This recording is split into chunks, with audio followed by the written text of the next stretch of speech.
Sometimes people are made to believe that the reason they are going through hard times in life is because of something they did wrong. But nowhere in the Bible does it say that if you follow Jesus, you will have a perfect life. In fact, quite to the contrary, the Bible tells us we will face trials and tribulations. Unfortunately, many people in the church preach the idea that if you're suffering, it's because you caused it yourself. But that is simply not true. And I refuse to believe in a God who punishes people living in a world already filled with pain and sin while demanding perfection from broken human beings. And many people have turned faith into something that sounds more like a contract than a relationship with God.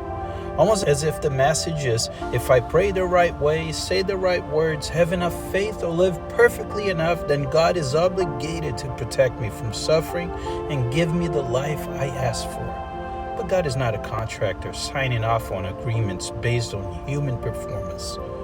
Because if faith becomes a contract, then the moment tragedy comes, people are left believing either if God failed them or if they failed God. And that is not the heart of the gospel. God is far greater, deeper, and more loving than the version of Christianity many people were taught to believe in. So today I want to pray for you. And I pray this brings peace to anyone going through difficult times right now. So here we go. Father, today I pray for every person carrying pain that they cannot explain. For those who try to do everything right, yet still face loss, diagnosis, betrayal, abandonment, grief, and heartbreak. Lord, heal the wounds created not only by suffering, but by cruel words spoken, sometimes in your name.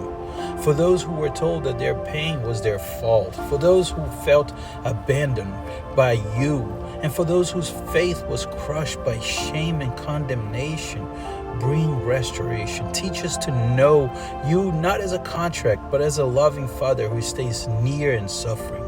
Give strength to the exhausted, peace to the anxious, hope to the discouraged, and comfort for those mourning quietly. For the people crying out like Job, wondering where you are in the middle of the storm, remind them that you are still present, still listening, still loving, and still holding them together. Remove the heavy burden of guilt from wounded hearts, silence the voice of condemnation, and raise up in compassion where religion has become cold. And even in suffering, let people encounter the deep and faithful love of God. Oh, in Jesus' name I pray. And that is my prayer. Be blessed.